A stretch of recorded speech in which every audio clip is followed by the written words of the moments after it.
अध्यात्म एक दर्शन है, चिंतन धारा है, विद्या है, हमारी संस्कृति की परंपरागत विरासत है। ऋषियों मुनियों के चिंतन का निचोड़ है, उपनिषदों का दिव्य प्रसाद है। आत्मा, परमात्मा, जीव, माया, जन्म मृत्यु, पुनर्जन्म, सर्जन प्रलय की अबूझ पहेलियों को सुलझाने का प्रयत्न है अध्यात्म। यह अलग बात है कि इस प्रयत्न को अब तक कितनी सफलताएं मिल पाई है।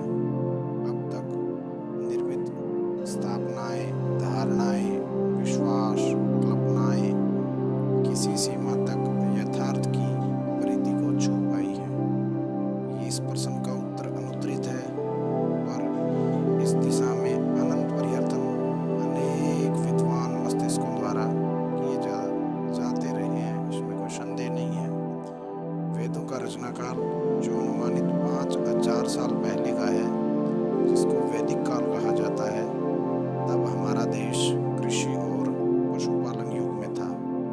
उस समय के निवासी कर्मठ थे, फक्कड़ थे, प्रकृति प्रेमी, सरल और इस जीवन को भरपूर जीने की लालसा वाले थे। उन्होंने कुछ प्राकृतिक शक्तियों की पहचान की, जैसे मेघ, जल, अग्नि, वायु, सूर्य, उषा, संध्या आदि, और स्वयं इनको तथा इन्हें संचालित करने वाले काल्पनिक आकारों जैसे वरुण, इंद्र, रुद्र आदि देवों के रूप में मान्यता दी। फिर इन्हें प्रसन्न रखने और इनके आक्रोश से उत्पन्न अनिष्ट से अपने जीवन, अपनी फसलों, अपने पशुओं को बचाने के लिए इनके लिए विभिन्न प्रकार के अनुष्ठान किए जाने लगे। ये अनुष्ठान फिर अपनी कामना पूर्ति, बीमारियों और स्त्रों पर विजय पाने के तंत्र के रूप में विकसित हो गए। अज्ञात प्रतत्व की खोज, परमात्मा की खोज, परमात्मा के अस्तित्व, उसके स्वरूप, गुण, स्वभाव, कार्य पद्धति, जीवात्मा की कल्पना, परमात्मा से उसका संबंध, इस भौतिक संसार की रचना में उसकी भूमिका, जन्म से पूर्व और उसके पश्चात की स्थिति के बारे में जिज्ञासा, जीवन मरण चक्र और पुनर्जन्म की अवधारणा आदि जो प्रश्न जिन पे चिंतन और चर्चाएं की गई, उनके आधार पर अपनी अपनी स्थापनाएं दी गई। इन्हीं के आधार पर पुराणों और अन्य शास्त्रों में व्याख्याएं, कथाएं, सूत्र, सिद्धांत लिखे और गढ़े गए।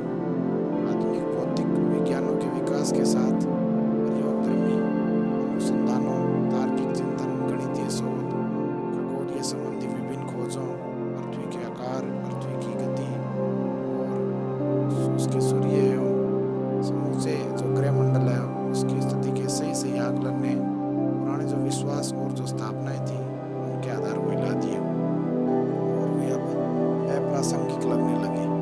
अब जो भी सामने है, तर्क और वैज्ञानिक प्रयोगों से प्रमाणित करने योग्य है, वही विश्वसनीय रह गया है।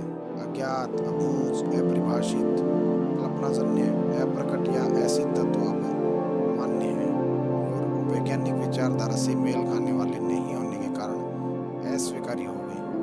फिर भी यदि वे अपनी भावनाओं, धारणाओं, आस्थाओं, मान्यताओं और व्यक्तिगत अनुभवों के अनुकूल लगते हैं, तो हर व्यक्ति अपने विश्वास को बनाए रखने को स्वतंत्र है।